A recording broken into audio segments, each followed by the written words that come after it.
Hello बच्चों, आज हम लोग नीट 2020 का जो क्वेश्चन पेपर है उसका एनालिसिस करने वाले हैं। जो फिजिक्स का जो क्वेश्चन पेपर है इस बार बहुत ही आसान क्वेश्चन पेपर नीट वालों ने सेट किया था। ऐसे क्वेश्चंस दिए थे जो कि ज़्यादातर क्वेश्चन फार्मूला बेस्ड है या फिर ऐसे क्वेश्चंस है जिसको आप देखकर ही बता सकते हैं। तो आज हम लोग इन सभी क्वेश्चंस को आज डिस्कस करेंगे, देखेंगे कि क्या क्या क्वेश्चंस हैं और इनका सॉल्यूशन क्या है। तो शुरू से लास्ट तक देखें और जो भी डाउट होगा आप उसको कमेंट पर मुझे भेज सकते हैं, ठीक है। तो सबसे पहला क्वेश्चन जो यहाँ पर है कि क्वेश्चन है the colour code of a resistance is given below the value of resistance and tolerance respectively. तो यहाँ पर देखो,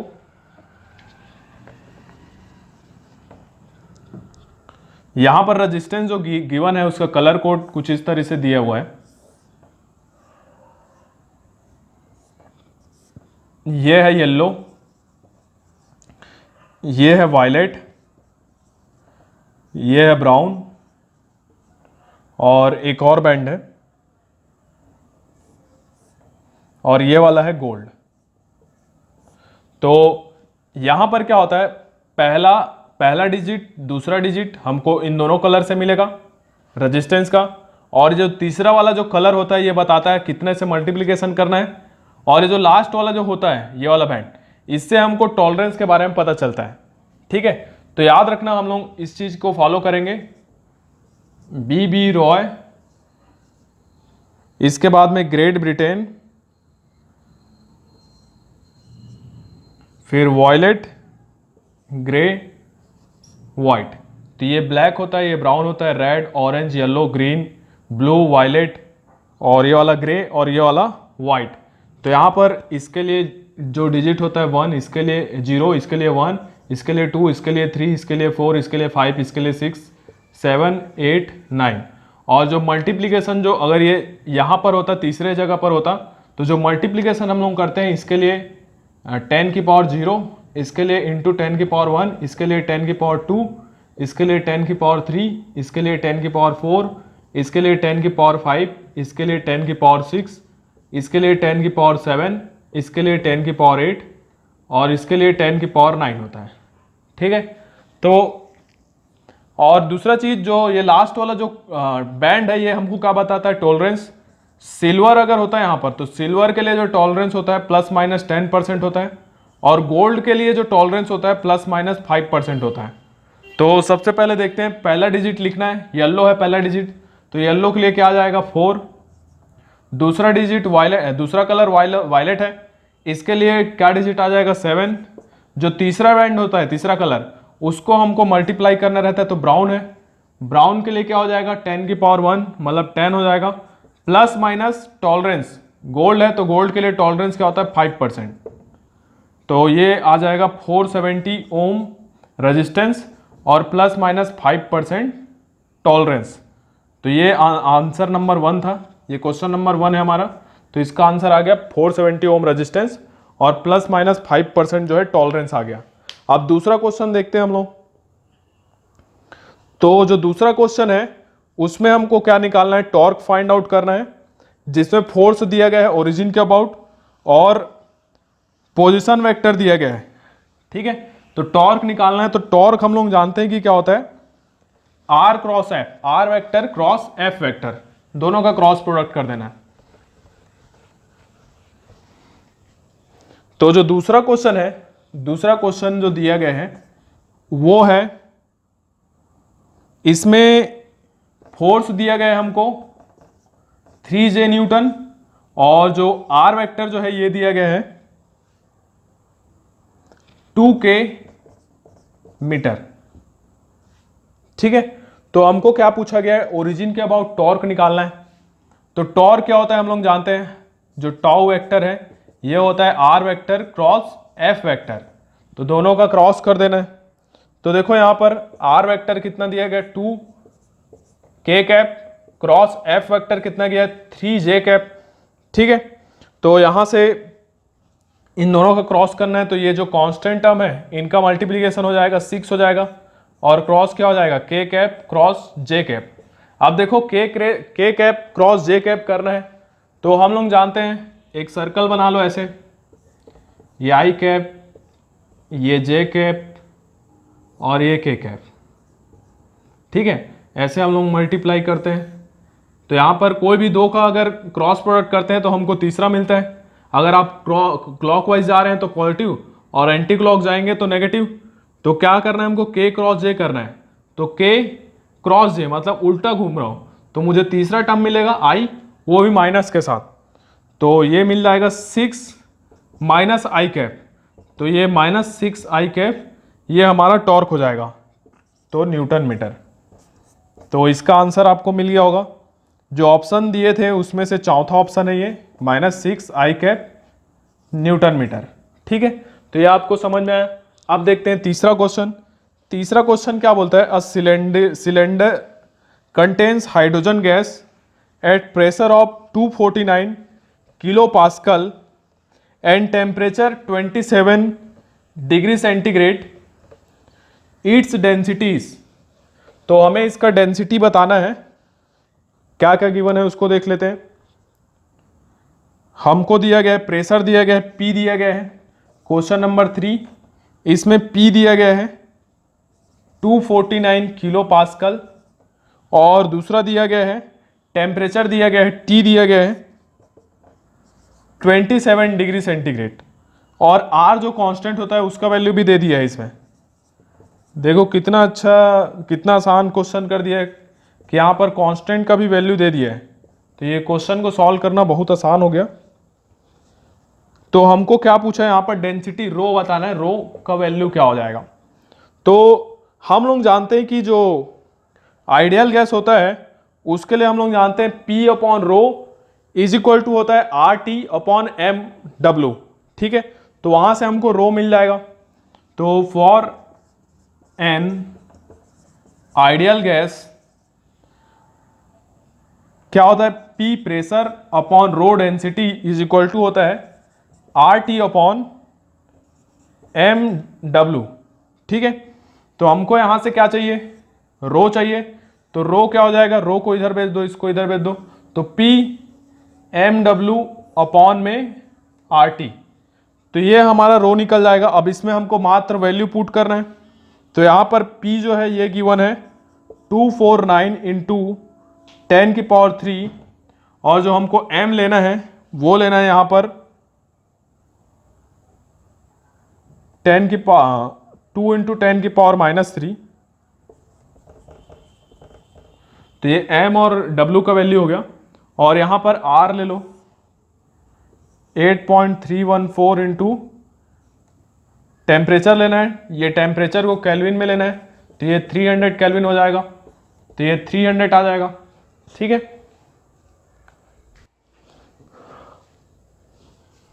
अब इसको सॉल्व कर लो। इसको जब सॉल्व करोगे तो ये लगभग आ जाएगा 0.199। ठीक है, तो हमको जो रो मिलेगा, रो जो मिलेगा हमको मिलेगा, ये मिलेगा 0.2 kg पर मीटर क्यूब, ये आंसर में होगा। ठीक है, नेक्स्ट क्वेश्चन देखते हैं। नेक्स्ट क्वेश्चन, क्वेश्चन नंबर 4 जो है वो ये है कि 2 cylinders A and B of equal capacity are connected to each other via a stopcock. A contains an ideal gas at standard temperature and pressure. B is completely evacuated. The entire system is thermally insulated. The stopcock is suddenly opened. The process is, तो इसमें option दिया गया है isobaric, isothermal, adiabatic, isochoric. तो यहां पर देखो क्या हो रहा है, फ्री एक्सपेंशन होगा, है ना। तो फ्री एक्सपांसन के लिए क्या होता है, जो नेचर होता है वो होता है एडियाबेटिक होता है वैक्यूम में। ठीक है, और फाइनल टेम्परेचर और इनिशियल टेम्परेचर इक्वल होना चाहिए। तो इसका तो आंसर सीधा सीधा है, क्या एडियाबेटिक हो जाएगा।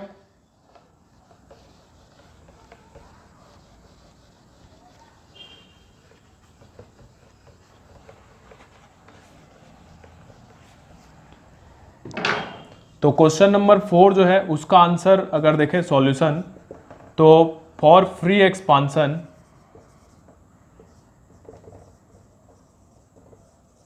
फ्री एक्सपांसन के लिए क्या हो जाएगा, एडियाबेटिक आ जाएगा।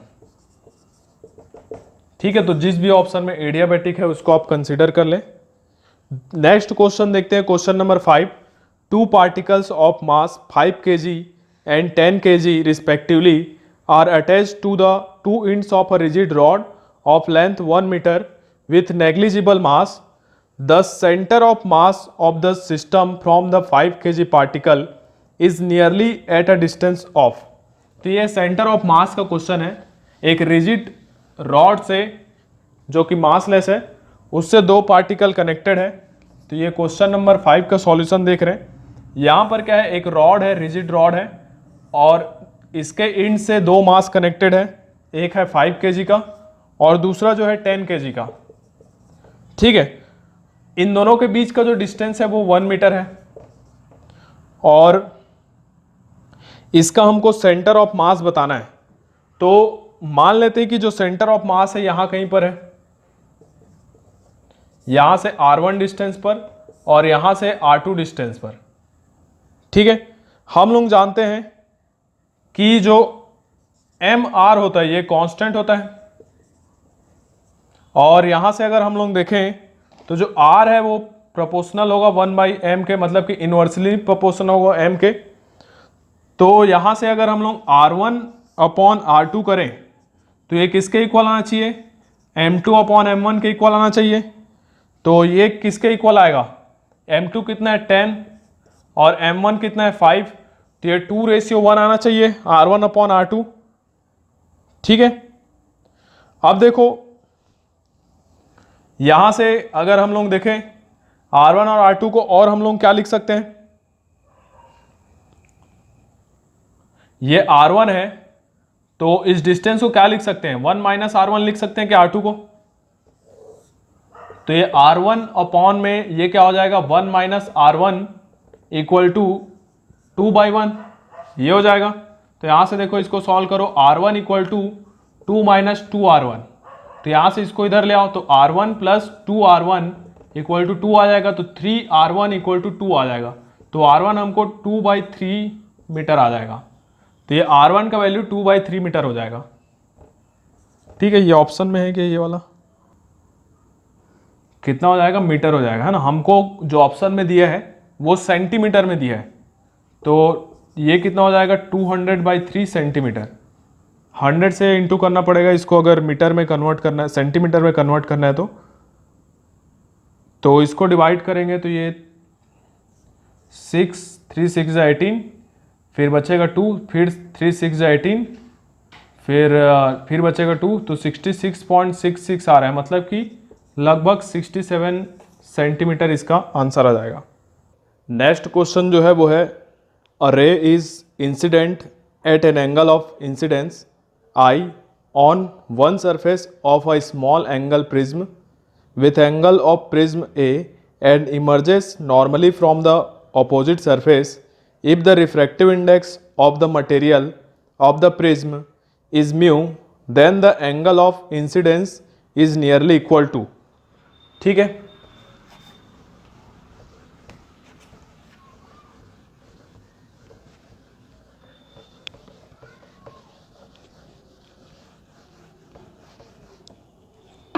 तो जो क्वेश्चन नंबर 6 है इसमें क्या गिवन है, एक प्रिज्म है जिसका प्रिज्म एंगल ए गिवन है और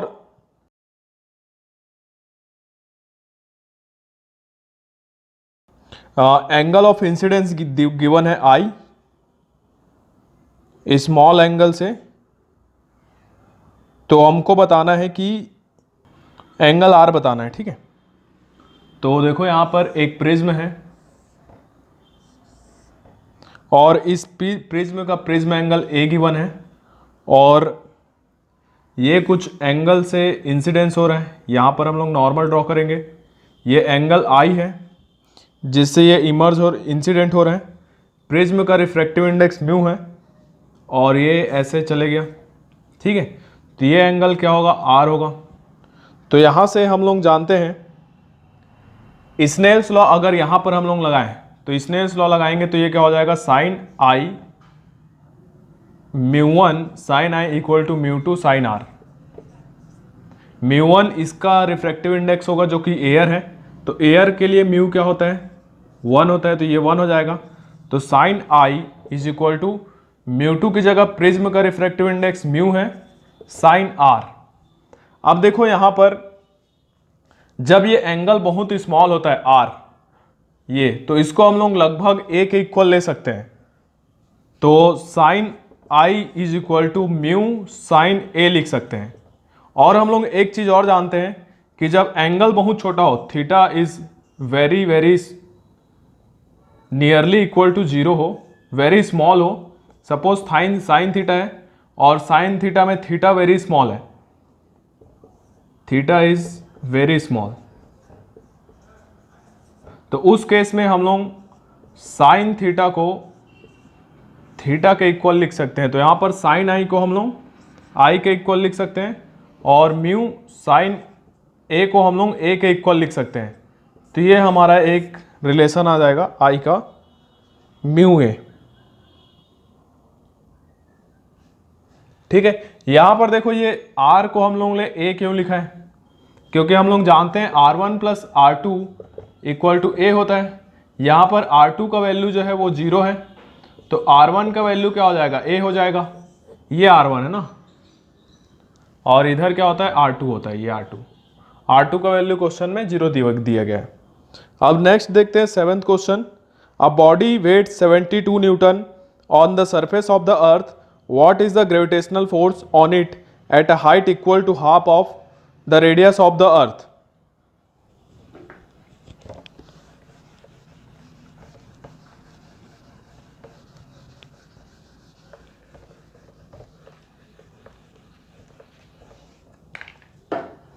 तो क्वेश्चन में क्या दिया गया है, एक बॉडी है जिसका वेट 72 न्यूटन है सरफेस पर अर्थ के। तो सरफेस पर वेट जो है वो 72 न्यूटन है, तो इसका मतलब क्या है एम जी, इसका वैल्यू सरफेस पर जो है 72 न्यूटन है। ठीक है, यहाँ पर जी एस हो जाएगा सरफेस पर ग्रेविटेशनल एक्सेलरेशन, और हमको W किसी एक पर्टिकुलर हाइट पर बताना है। तो यहाँ पर क्या किसके इक्वल होगा, ये एम जी एच के, वहाँ पर जो जी एच का वैल्यू होगा उसके इक्वल हो जाएगा ये। तो ये इक्वल होता है M G S divide by 1 plus H by R का होल स्क्वायर। अब इसको हम लोग सॉल्व करेंगे तो एम जी एस का वैल्यू 72 है और ये 1 प्लस एच बाई आर। अब यहाँ पर हम लोग h को क्या लिख सकते हैं r/2 लिख सकते हैं क्वेश्चन के हिसाब से, और ये r इसका स्क्वायर। अब इसको सॉल्व करें तो ये r से r कैंसिल हो जाएगा, तो ये क्या बचेगा 1 प्लस 1/2 मतलब कि 3/2 का होल स्क्वायर। तो ये आ जाएगा 72 अपॉन 3/2 का होल स्क्वायर, जो कि मिलेगा हमको 72 बाई ये हो जाएगा 9 इंटू 4। तो इसको डिवाइड करेंगे तो ये आएगा 8 और 8 4 जा जाएगा 32 न्यूटन। तो ये हमको एक जो हाइट गिवन है उस हाइट पर फोर्स मिल जाएगा 32 न्यूटन का। अब नेक्स्ट क्वेश्चन देखते हैं। An iron rod of susceptibility 599 is subjected to a magnetising field of 1200 ampere per metre. The permeability of the material of the rod is. हमको rod का परमिएबिलिटी पूछा है और म्यू नॉट गिवन है question में।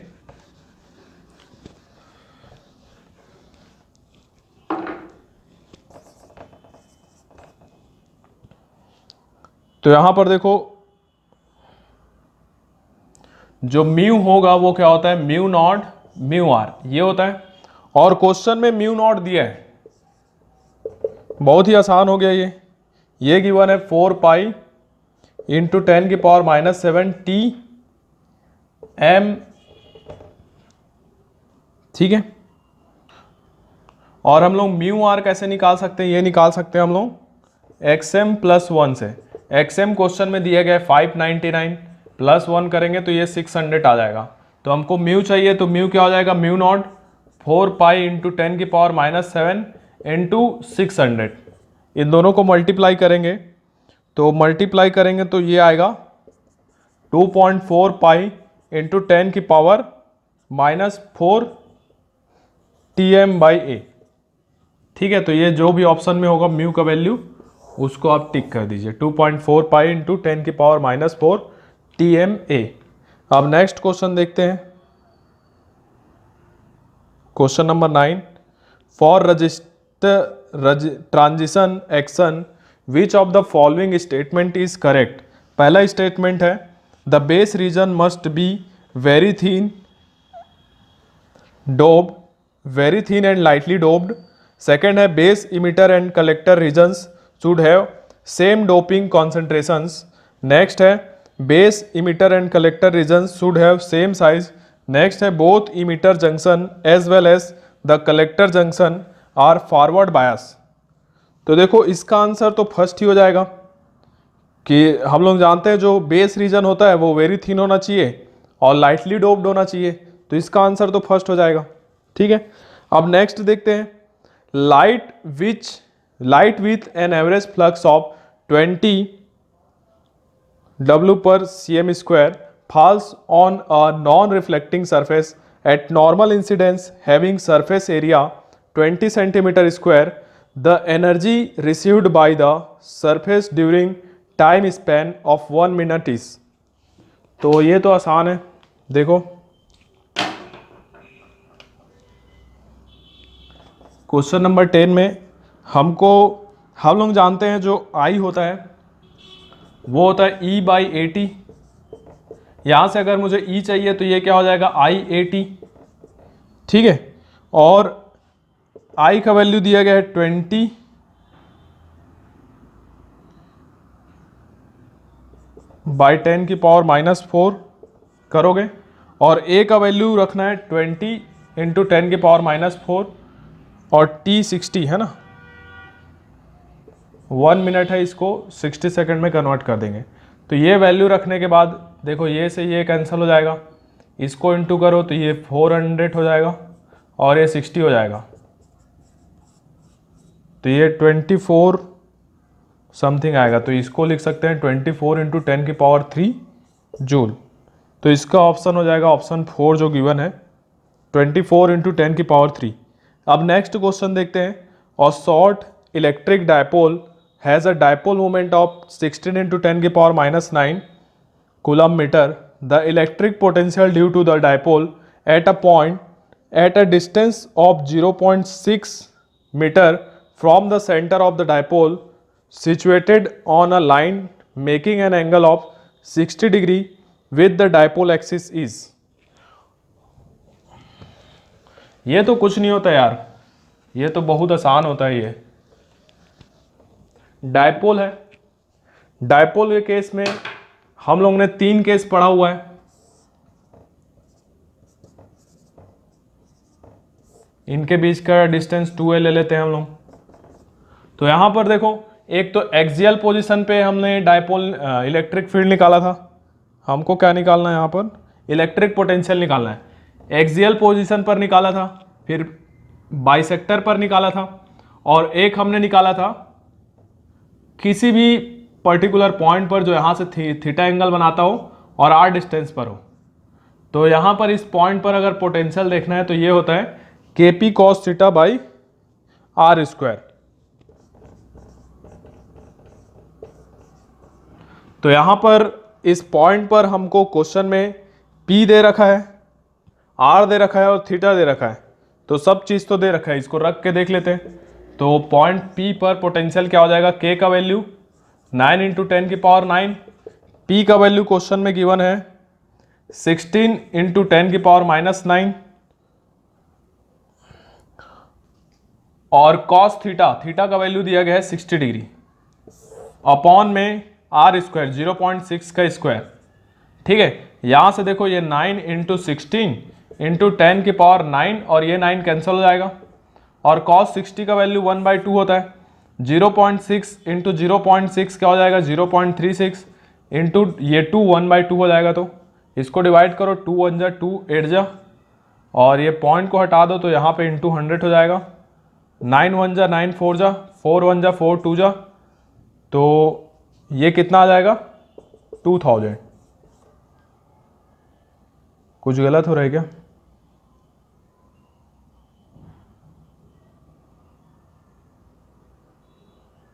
ये 10 नहीं था ना, तो ये 1 0 हट जाएगा, तो ये 200 आ जाएगा इसका आंसर, 200 वोल्ट। ठीक है, नेक्स्ट क्वेश्चन देखें। ये क्वेश्चन नंबर 11 था। अब देखते हैं क्वेश्चन नंबर 12। क्वेश्चन नंबर 12 तो एकदम बच्चों वाला है। मोशन इन स्ट्रेट लाइन का जो क्वेश्चन है वो है। इसमें जो हमने वर्टिकल मोशन जो पढ़ा था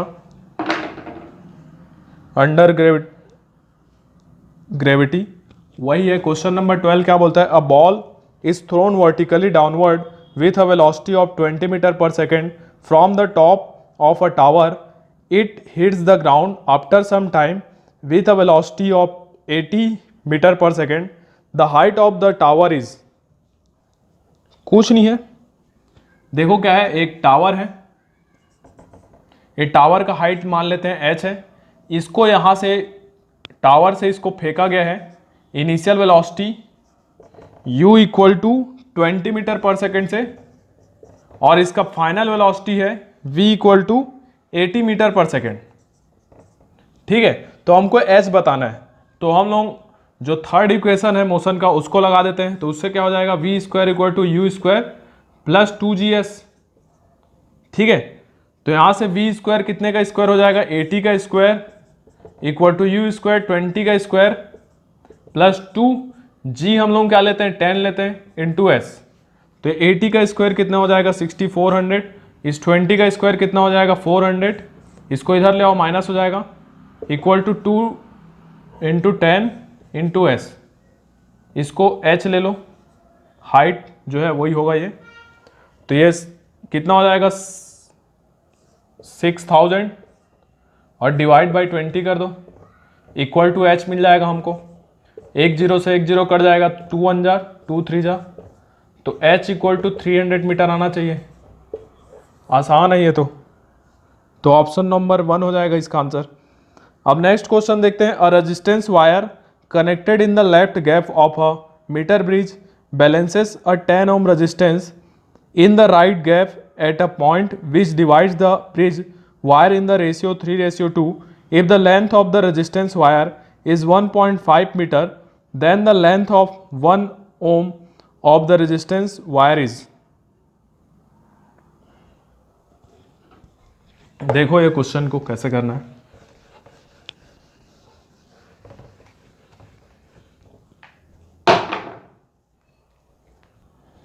ठीक है, देखो यहां पर क्या दिया गया है क्वेश्चन नंबर 13 में।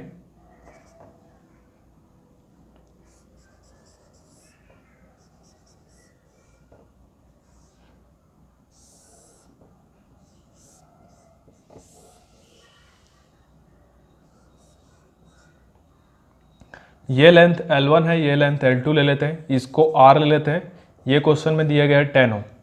तो हम लोग जानते हैं इस केस में this upon this R by 10 equal to क्या होता है, this by this L1 by L2।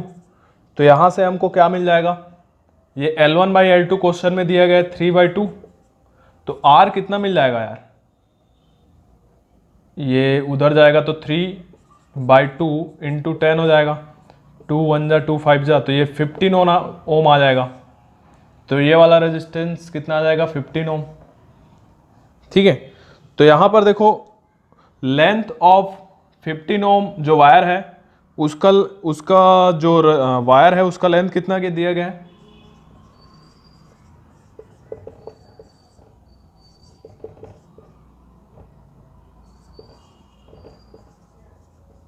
ये दिया गया है 1.5 metre.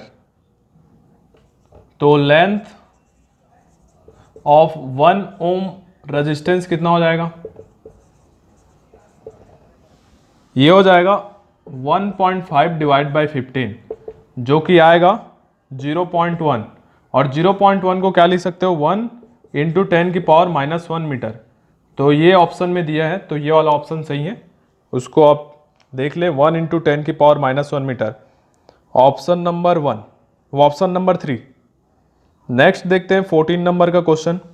When a uranium isotope U92-235 is bombarded with a neutron, it generates krypton 3689, 3 neutrons and क्या होगा वो बताना है। ठीक है, तो ये क्वेश्चन तो बच्चों वाला है। देखो क्वेश्चन नंबर 14, यहाँ पर क्या यूरेनियम है, ये 92 है और ये 235 है। क्या बोला गया, यहाँ पर न्यूट्रॉन का बॉम्बार्डिंग किया गया है, तो यहाँ पर एक न्यूट्रॉन ऐड कर दो, और ये दे रहा है हमको क्रिप्टॉन दे रहा है, KR दे रहा है, जिसका ये 36 है और इसका जो मास है वो 89 है। और इस केस में क्या हो रहा है, 3 न्यूट्रॉन रिलीज हो रहा है। ठीक है, तो हमको बताना है कि इसके साथ और क्या रिलीज होगा। तो देखो यहां पर प्लस सपोज X आ रहा है, ठीक है, इसका एटॉमिक नंबर और मास बताना है। तो ये एटॉमिक नंबर क्या हो जाएगा, this plus this minus this, तो 92 माइनस 36 कर लो, तो ये आ जाएगा 12 6 8 3 5 56 आ जाएगा। और ऊपर इधर से ऐड कर लो और इसको ऐड कर लो, तो 235 प्लस 1 236 माइनस 89, और ये 3 टाइम्स 1 करोगे मतलब 3, तो ये आ जाएगा 92 से इसको माइनस कर दो, तो ये आ जाएगा 441, तो ये 144। तो ऑप्शन में कौन सा ऑप्शन आ जाएगा, बेरियम वाला। तो ये कौन सा आइटम होगा, बेरियम, जिसका ये 144 है और ये 56, ये आंसर हो जाएगा ऑप्शन नंबर 2। नेक्स्ट देखते हैं, a long solenoid of 50 centimetre length having 100 turns carries a current of 2.5 ampere, the magnetic field at the centre of the solenoid is. देखते हैं इसको, मैग्नेटिक फील्ड क्या होगा सोलेनॉइड के अंदर।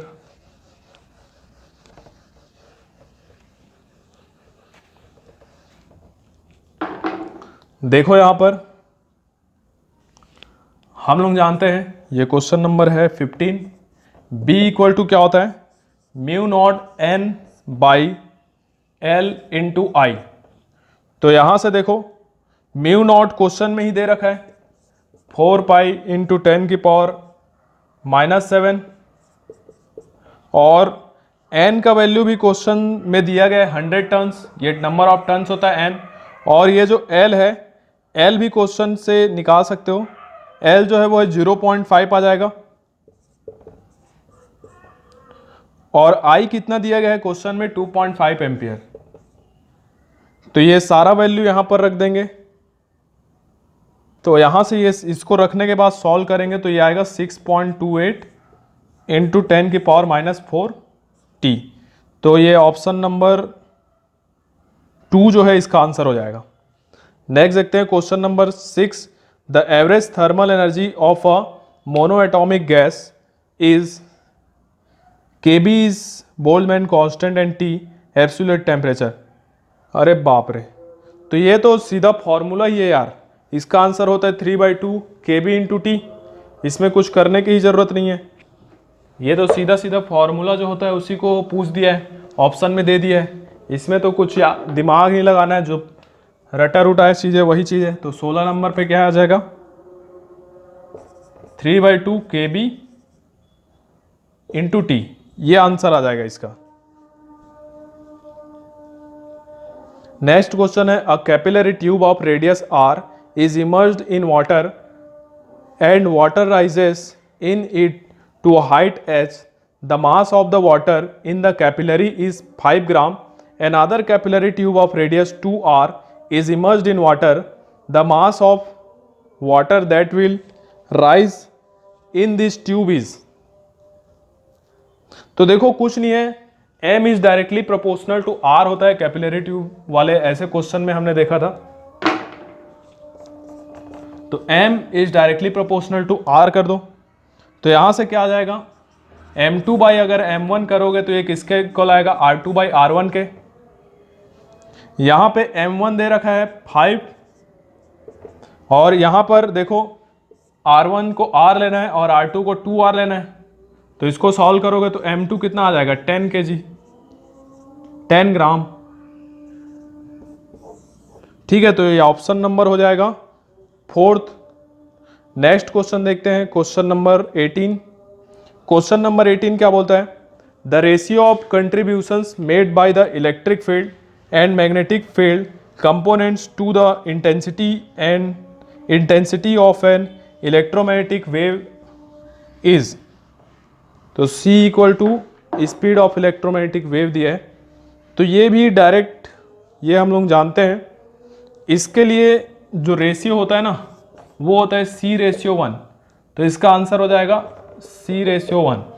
सिंपल सा ये तो क्वेश्चन है, सेकंड ऑप्शन है इसका C/1। ठीक है, तो काफ़ी आसान क्वेश्चन इस बार नीट में दिए गए हैं, जो कि आप देख के ही बता सकते हो। जो पढ़ने वाले बच्चे हैं वो भी, और जो नहीं पढ़ते वो बच्चे भी बता सकते हो, है ना, ऐसा कोई नहीं है।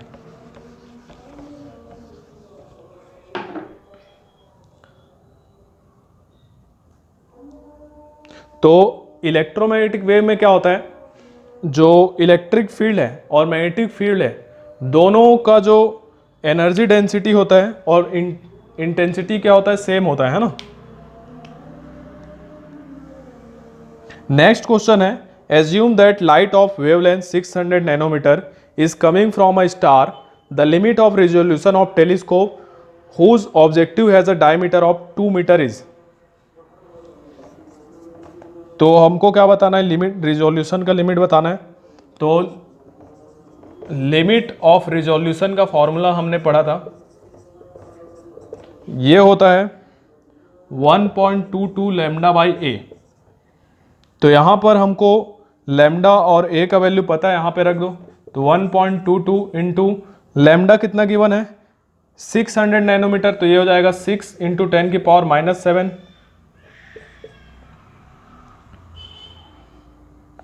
और जो a दिया गया है वो 2 दिया गया है।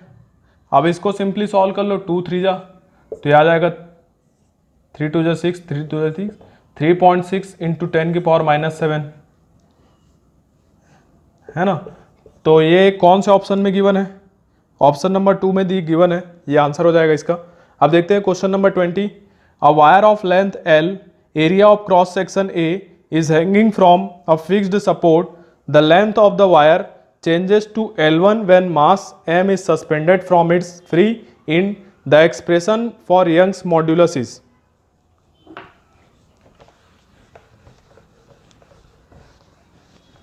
Question number 20। तो यहां पर जो y होता है हम लोग जानते हैं F L अपॉन में A डेल्टा L होता है, और F फोर्स कितना आ जाएगा mg L upon A delta L। Delta L को क्या लिख सकते हो, L1 माइनस L2, तो ये mg L upon A L1 minus L2 ये कर सकते हो। तो यहाँ से जो यंग्स मॉड्यूलस है का एक्सप्रेशन क्या आ गया, mg L अपॉन में A ब्रैकेट में L1 minus L2, L1 minus L, L1 minus L। तो यहाँ से कौन सा ऑप्शन मैच कर रहा है, फर्स्ट ऑप्शन मैच कर रहा है। नेक्स्ट क्वेश्चन देखते हैं, the energy required to break one bond in DNA is 10⁻⁻20 joule, the value in electron volt is nearly. देखो जूल में एनर्जी दिया गया है, उस एनर्जी को इलेक्ट्रॉन वोल्ट में कन्वर्ट करना है, तो ये तो कुछ नहीं है यार, 21 है। तो जो एनर्जी है, जो इलेक्ट्रॉन वोल्ट में जो एनर्जी होगा, तो याद रखना जूल से इलेक्ट्रॉन वोल्ट में कन्वर्ट करने के लिए हमको किससे डिवाइड करना पड़ता है, 1.6 इंटू 10⁻⁻19 से। तो ये हमको मिलेगा इलेक्ट्रॉन वोल्ट में। अब इससे डिवाइड कर लो, इससे डिवाइड करोगे तो क्या आएगा, देखो ये 10⁻⁻19 10⁻⁻19 तो कैंसिल हो जाएगा, है ना। तो ये 10⁻⁻1 बचेगा, उसको नीचे ले आओ, तो ये हो जाएगा 1.6 इंटू 10 हो जाएगा। ठीक है, अब इसको यहाँ से हटा के यहाँ इंटू कर लो, ये 10 से 10 कैंसिल हो गया। ठीक है, अब 1/16 करोगे तो इसको डिवाइड करोगे तो ये आएगा 0.0625 इलेक्ट्रॉन वोल्ट, ये आंसर हो जाएगा option number 4, 0.06, nearly 0.06 electron volt इसका आंसर आएगा। नेक्स्ट देखते हैं question number 22। In a certain region of space with volume 0.2 metre cube the electric potential is found to be 5 volt throughout. The magnitude of electric field in this region is। देखो क्या बोला गया है, उस reason में potential क्या है, constant बोला है।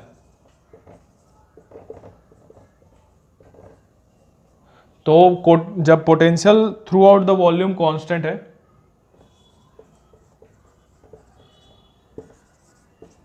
तो इस केस में जो तुम्हारा इलेक्ट्रिक फील्ड है वो क्या हो जाएगा, जीरो हो जाएगा।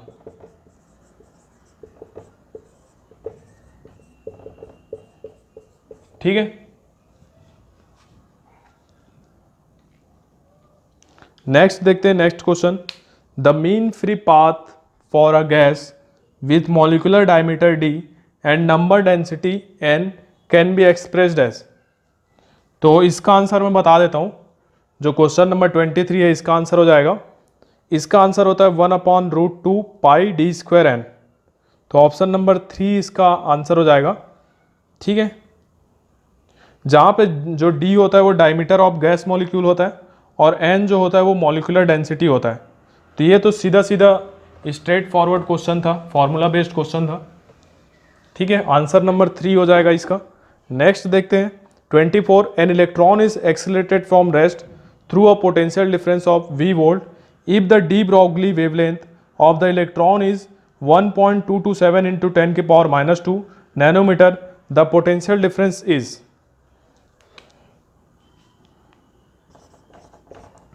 तो इस केस में जो लैम्डा होगा वो होता है 1.227 इंटू 10 की पावर -2 nm। ये क्वेश्चन में गिवन है, जो कि लगभग हो जाएगा 0.1227 आर्मस्ट्रॉन्ग। इसको नैनोमीटर से अगर आर्मस्ट्रॉन्ग में चेंज करोगे तो इतना हो जाएगा। अब लैम्डा निकालना है। लैम्डा क्या होगा, 12.27 डिवाइड बाई √v आर्मस्ट्रॉन्ग। अब इसमें लैम्डा का वैल्यू रख दो 0.1227 इक्वल टू 12.27 बाई √v। अब इसको सॉल्व करना है, तो इसको इधर ले आओ, इसको इधर ले आओ, दोनों को डिवाइड करोगे देखो तो 12.27 12.27 पॉइंट बस चेंज करना पड़ेगा। तो √v किसके इक्वल आ जाएगा, 12.27 डिवाइड बाई 0.1227। अब इसको डिवाइड करना है, अगर नहीं आ रहा है तो ये पॉइंट को हटा दो, इधर कितना आ जाएगा 10 की पावर 4 इंटू इस पॉइंट को हटा दो 10 की पावर 2 आ जाएगा। ये से ये कट जाएगा, अब ये 10 की पावर 2 से 2 कट जाएगा तो ये 10 का स्क्वायर हो जाएगा √v। इस v रूट को हटाना है तो इसको उधर भेज दो या फिर स्क्वायर कर दो दोनों साइड, तो v इक्वल टू 10 की पावर 4 आ जाएगा वोल्ट। तो ये पोटेंशियल आ जाएगा 10 की पावर 4 वोल्ट। नेक्स्ट देखते हैं, क्वेश्चन नंबर था हमारा 24। अब क्वेश्चन नंबर 25 देखते हैं। इन अ guitar 2 strings A and B made of same material are slightly out of tune and produce beats of frequency 6 Hz when tension in B is slightly decreased, the beat frequency increased to 7 Hz. If the frequency of A is 530 Hz, the original frequency of B will be। देखो यहां पर क्या है, 2 string है, एक है A और दूसरा है B। ठीक है,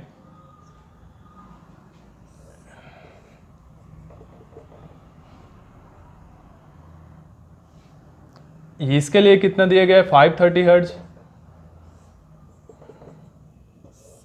ये जो B वाला जो स्ट्रिंग है, अब ये जो B वाला जो स्ट्रिंग है ना, इसमें डिफरेंस कितना बोला गया है 6 हर्ट्ज का।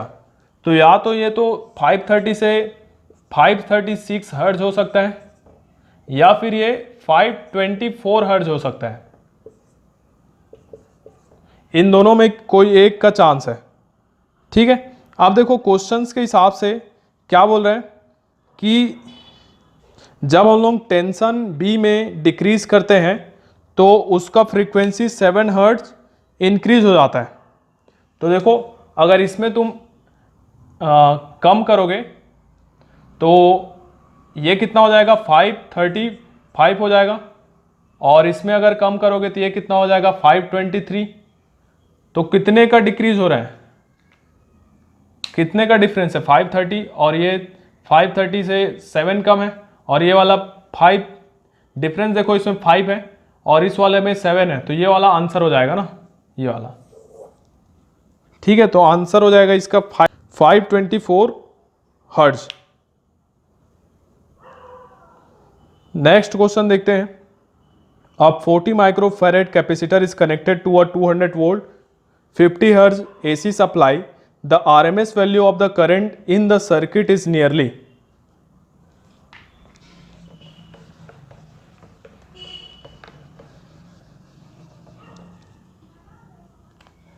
क्वेश्चन नंबर 26 है। यहां पर देखो I इक्वल टू क्या हो जाएगा V बाई XC, ये हम लोग जानते हैं। तो ये V बाई XC को हम लोग और क्या लिख सकते हैं, 1 बाई CW, है ना। तो यहां से ये किसके इक्वल हो जाएगा, VCW के। अब यहां से देखो V क्वेश्चन में दिया गया है 200, और इसकी जगह क्या दिया गया है 40 दिया गया है। इसको फैरेड में चेंज कर लो, 10 की पावर -6 से इंटू कर लो, इंटू क्या हो जाएगा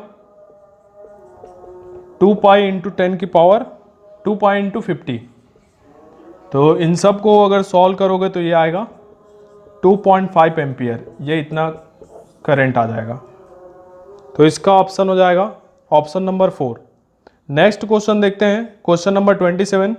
the increase in the width of a depletion region in a PN junction diode is due to, पहला increase in forward current, next है फॉरवर्ड बायस ओनली, नेक्स्ट है रिवर्स बायस ओनली, नेक्स्ट है both forward bias and reverse bias.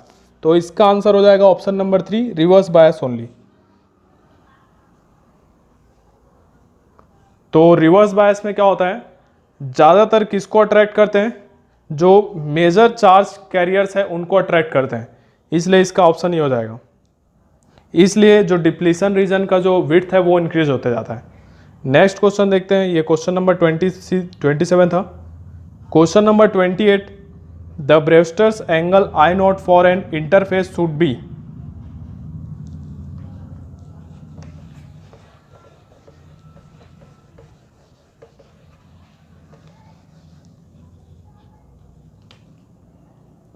तो देखो 10 IB is equal to क्या लिख सकते हो, μ2 बाई μ1, μ1 दिया गया है 1, तो ये μ2 बाई 1 हो जाएगा। तो μ2 हमको यहां से क्या मिलेगा, ग्रेटर देन 1 ही मिलेगा। ठीक है, इसलिए जो 10 IB है ना, ये भी ग्रेटर देन 1 होना चाहिए। जब ये μ2 ग्रेटर देन 1 है तो 10 IB का वैल्यू भी ग्रेटर देन 1 होना चाहिए। तो यहां से जो IB का जो वैल्यू है ये किसके बीच में होना चाहिए,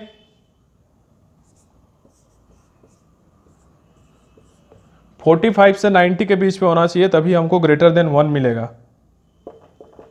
तो इसका आंसर क्या हो जाएगा, ऑप्शन नंबर 4, 45 डिग्री से 90 के बीच में। नेक्स्ट क्वेश्चन है, the phase difference between displacement and acceleration of a particle in a simple harmonic motion is. तो इसको देखते हैं।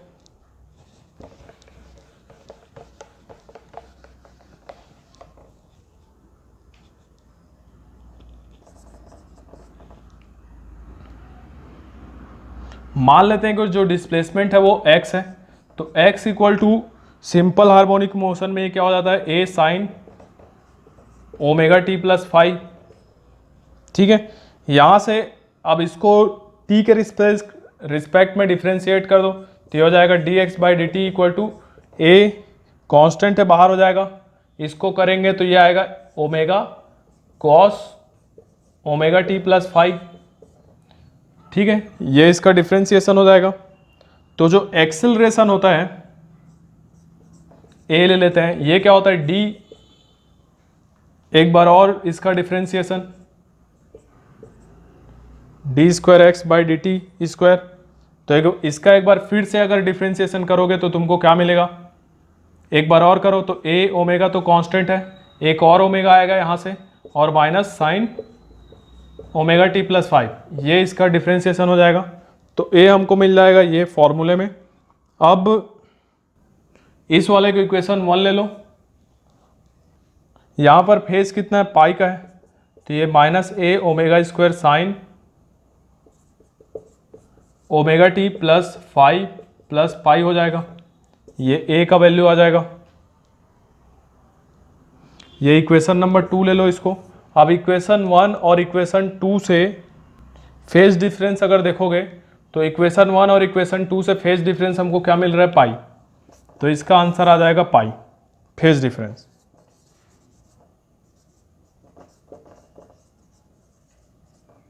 ठीक है। नेक्स्ट क्वेश्चन है, a spherical conductor of radius 10 centimetre has a charge of 3.2 into 10 की power -7 coulomb distributed uniformly. What is the magnitude of electric field at a point 15 centimeter from the center of the sphere? ये तो बहुत आसान है। अगर हमको centre of sphere से उसके रेडियस से बाहर मतलब आउटसाइड पर अगर इलेक्ट्रिक फील्ड बताना है तो वो क्या होता है, के क्यू अपॉन आर स्क्वायर। तो सिंपल फॉर्मूला लगा देना है यहाँ पर। तो क्वेश्चन नंबर 30 में स्फीयर है, इससे आर डिस्टेंस पर यहां पर हमको इलेक्ट्रिक फील्ड बताना है, ये हो जाता है के क्यू बाई आर स्क्वायर।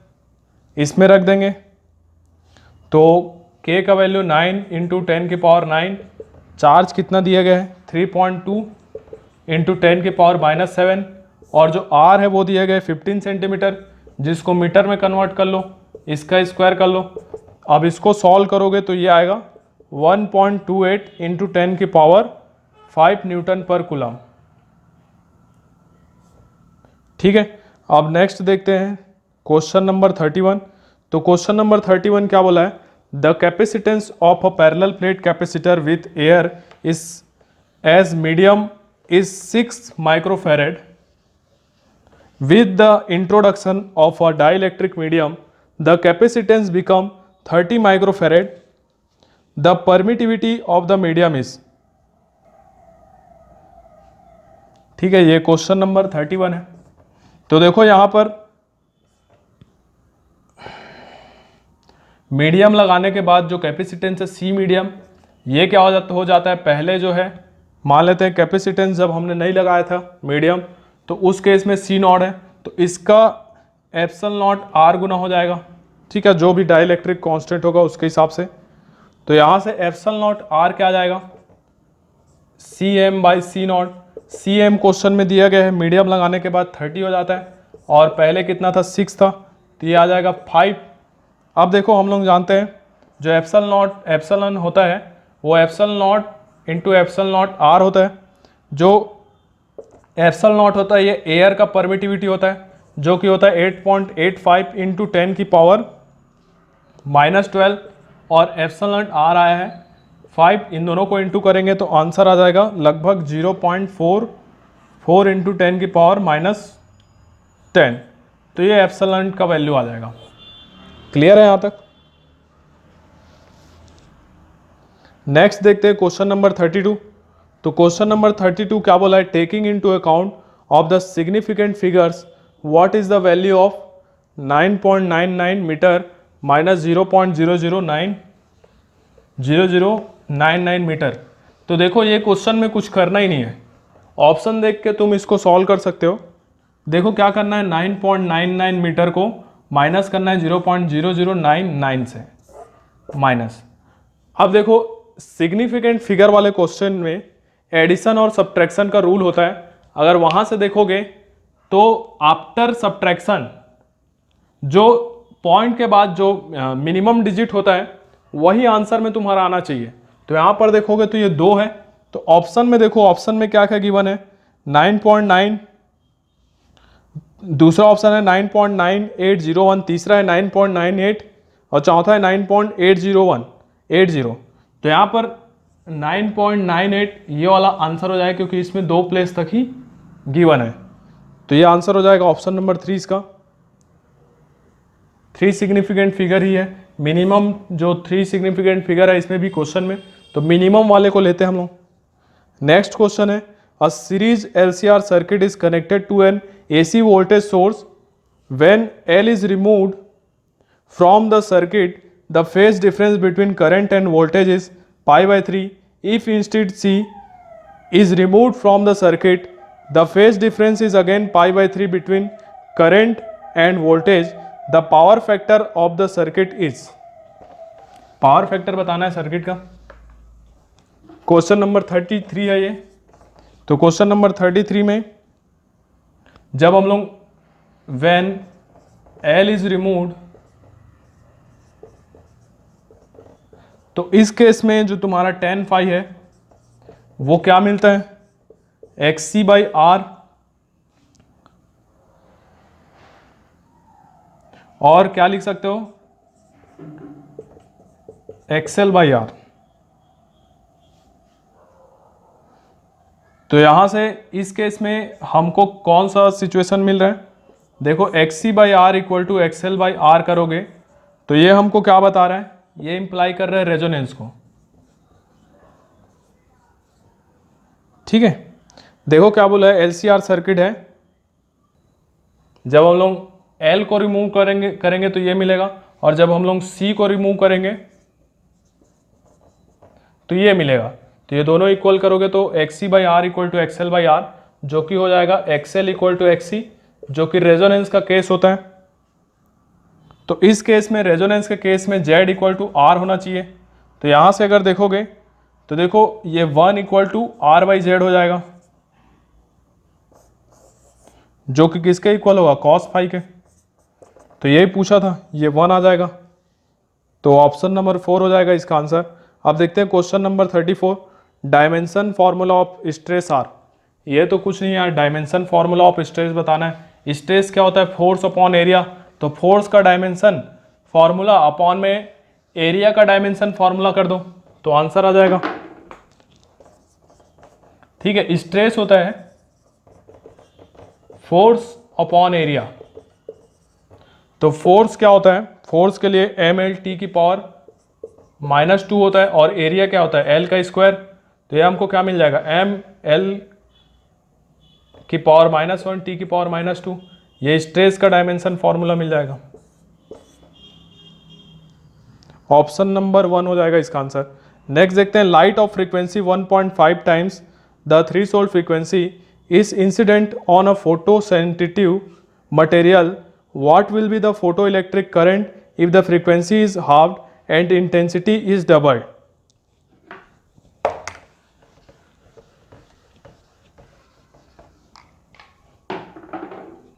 देखो इस केस में क्या हो रहा है ना, जो इंसिडेंट फ्रीक्वेंसी है वो थ्रेशोल्ड फ्रीक्वेंसी से कम है। तो थ्रेशोल्ड फ्रीक्वेंसी से कम है तो उस केस में करंट क्या होगा, 0 होगा। तो ये सब करने की भी जरूरत नहीं है, यहाँ पर थ्रेशोल्ड फ्रीक्वेंसी से ही कम है, तो उस केस में तुम्हारा आंसर क्या हो जाएगा, 0 करंट फ्लो होगा। नेक्स्ट क्वेश्चन देखते हैं, क्वेश्चन नंबर 36। क्वेश्चन नंबर 36 में क्या है, the solid which have the negative temperature coefficient of resistance are. तो negative temperature insulator and semiconductors आ जाएगा इसमें, ऑप्शन नंबर 1। ठीक है, नेक्स्ट क्वेश्चन देखते हैं, a charge particle having drift velocity of 7.5 × 10 की पावर -4 मीटर पर second is an electric field of 3 × 10 की पावर -10 मीटर वोल्ट पर metre, has a mobility in metre square पर वी पर सेकेंड ऑफ कितना होगा। तो यहाँ पर देखो म्यू क्या हो जाएगा, V D upon E. Drift velocity दिया गया है 7.5 × 10 की पावर -4 और ई दिया गया है 3 × 10 की पावर -4। इन दोनों को डिवाइड कर लो, डिवाइड करो तो ये आएगा 2.5 × 10 की पावर 6। तो ये तुम्हारा मोबिलिटी हो जाएगा, जो कि ऑप्शन नंबर 3 है। नेक्स्ट क्वेश्चन देखते हैं, 38, which of the following graph represent the variation of resistivity rho with temperature T of copper for copper.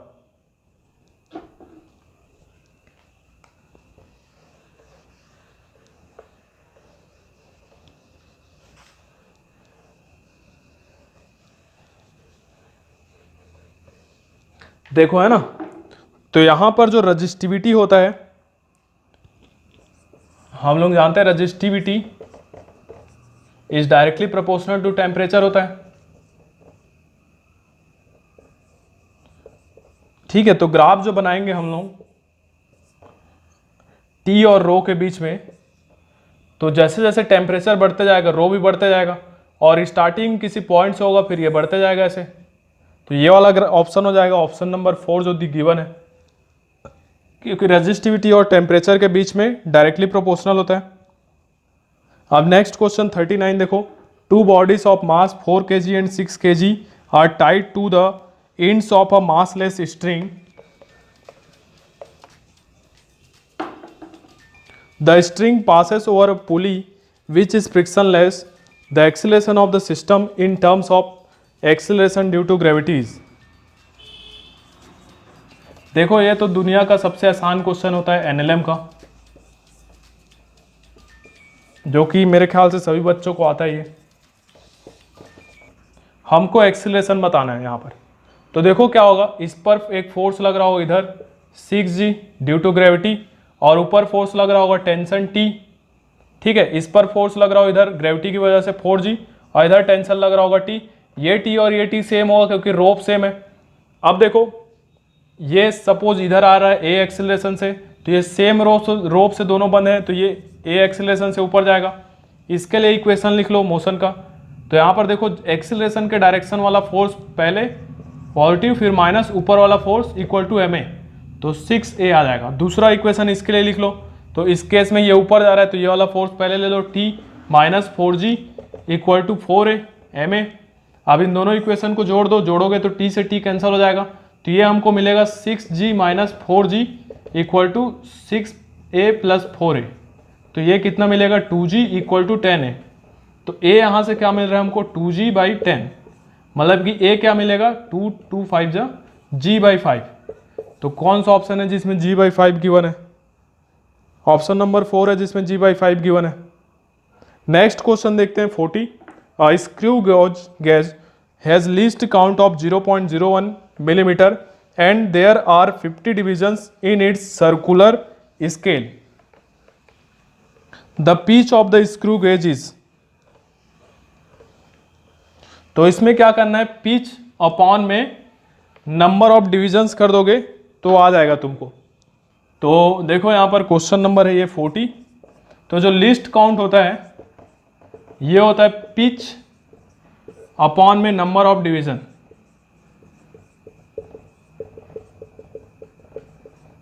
तो यहाँ पे लिस्ट काउंट क्वेश्चन में दिया गया है 0.01 मिलीमीटर, पिच हमको निकालना है, और नंबर ऑफ डिवीजन दिया गया है 50। तो पिच आ जाएगा 0.01 इंटू 50, तो ये आ जाएगा लगभग 0.5 मिलीमीटर। तो ये आंसर हो जाएगा ऑप्शन नंबर 4। नेक्स्ट क्वेश्चन है 41। In Young's double slit experiment, if the separation between coherent source is halved and the distance of the screen from the coherent source is doubled, then the fringe width becomes। ठीक है, तो हम लोग जानते हैं beta equal to lambda capital D by small d। तो यहाँ से देखो अगर बीटा डैश निकाले तो ये हो जाएगा lambda d dash by d dash. तो यहाँ से देखो d डैश जो है वो 2d गिवन है, और d डैश ये भी 2d दी गिवन है, ये d बाई 2 दी गिवन है क्वेश्चन में। इसको आधा करना है, इसको डबल करना है, उसको आधा करना है। अब इसमें रख दो बीटा डैश में, तो ये लैम्डा d डैश की जगह 2d और d स्मॉल d डैश की जगह d बाई 2। तो ये लगभग आ जाएगा 4 lambda d by small d। ठीक है, अब देखो इन दोनों को डिवाइड कर दो बीटा बाई बीटा डैश, तो ये आ जाएगा lambda capital D by small d upon में 4 lambda d by small d। देखो लैम्डा d और ये टर्म कैंसिल हो जाएगा, तो ये हमको क्या मिलेगा 1/4।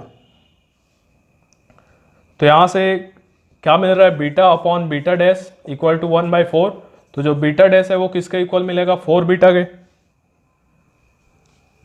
तो कितना टाइम्स हो गया यार, 4 टाइम्स हो गया, फ्रिंज विड्थ 4 टाइम्स हो गया।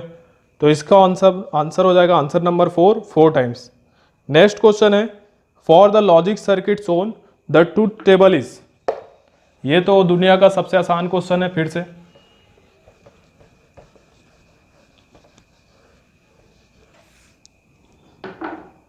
गेट का क्वेश्चन है ये, लॉजिक गेट का। तो देखो यहां पर ऐसे कुछ दिया गया है,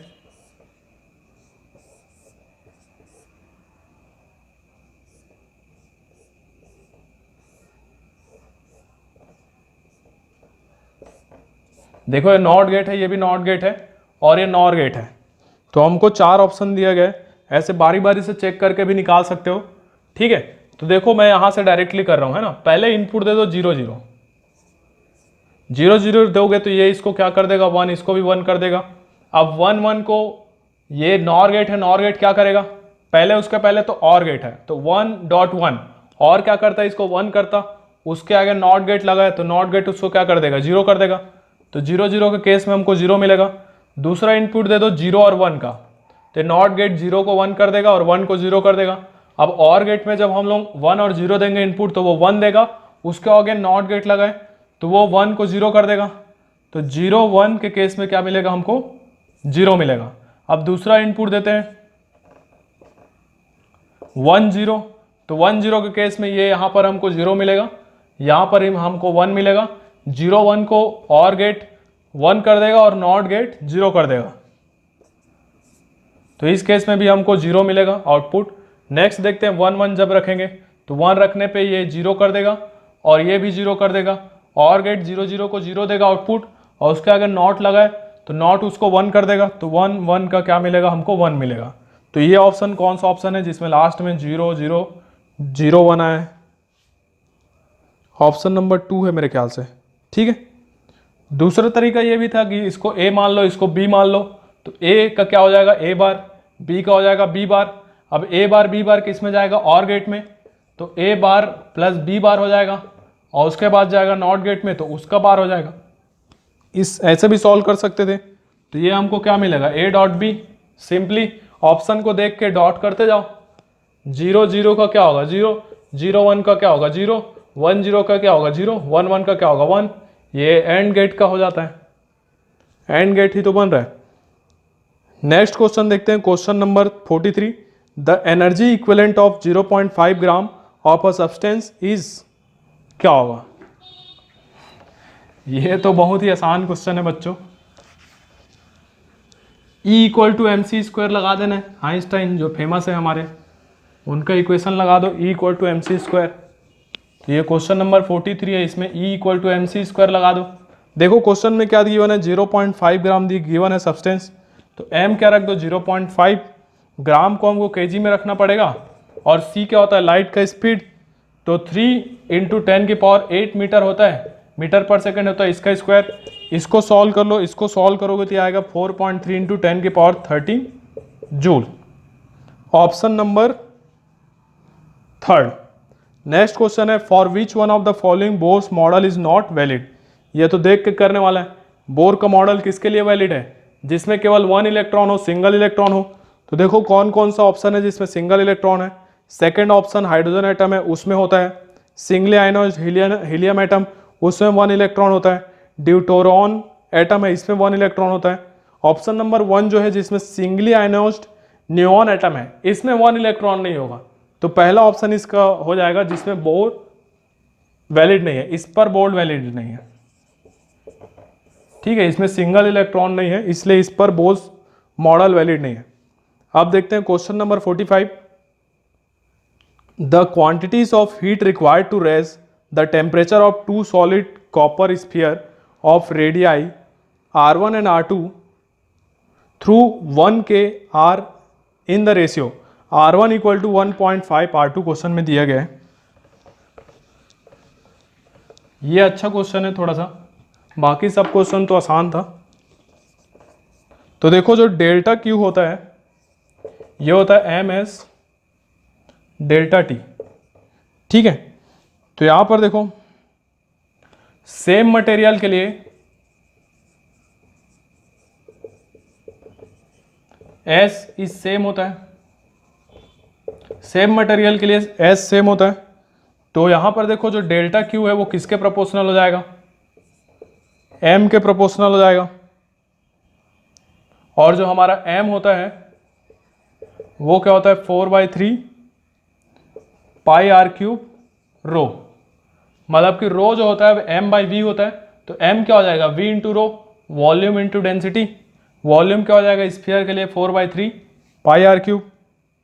तो जो डेल्टा क्यू है जो m के प्रोपोर्शनल था वो किसके प्रोपोर्शनल हो जाएगा r क्यूब के। तो डेल्टा क्यू जो है वो r क्यूब के प्रोपोर्शनल हो जाएगा।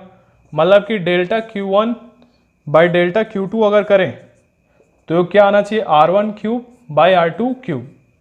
ठीक है, R1 जो दिया गया है 1.5 और R2 की जगह क्या रखना है 1 रखना है की पावर 3, तो ये आ जाएगा 27/8। ठीक है, 1.5 का क्यूब करोगे तो ये आएगा 27/8। तो ऑप्शन नंबर 2 हो जाएगा इसका आंसर। तो आई होप बच्चों आपको समझ में आया होगा। और यहाँ पर मैंने फिजिक्स का पूरा सॉल्यूशन आपको करवाया है जो कि नीट में आया है। नीट का जो क्वेश्चन पेपर है इस बार नीट वालों ने बहुत ही ज़्यादा आसान दिया था, जो कि अनएक्सपेक्टेड था कि इतना आसान कभी दिया जाएगा। बहुत सारे क्वेश्चंस अगर आप थोड़ा सा फॉर्मूला भी अगर आप पढ़ के गए होंगे तो आपसे बन गया होगा, और जो बच्चे पढ़ने वाले हैं वो तो डेफिनेटली कर लिए होंगे, और जो बच्चे नहीं भी पढ़ने वाले हैं उन्होंने भी बहुत आसानी से इसको कर लिया होगा। तो बच्चों मेरे चैनल को सब्सक्राइब करो, और सब्सक्राइब करोगे तो क्या होगा इससे, तो सब्सक्राइब करो और मुझसे जुड़े रहो। मेरा टेलीग्राम है, आप टेलीग्राम भी अगर मेरा नाम सर्च करेंगे तो मेरा टेलीग्राम ग्रुप आ जाएगा, वहाँ से भी जुड़ सकते हो मुझसे, या फिर मेरे इंस्टाग्राम से जुड़ सकते हो, या फिर फेसबुक से जुड़ सकते हो। ठीक है, थैंक यू सो मच, पढ़ाई करते रहें।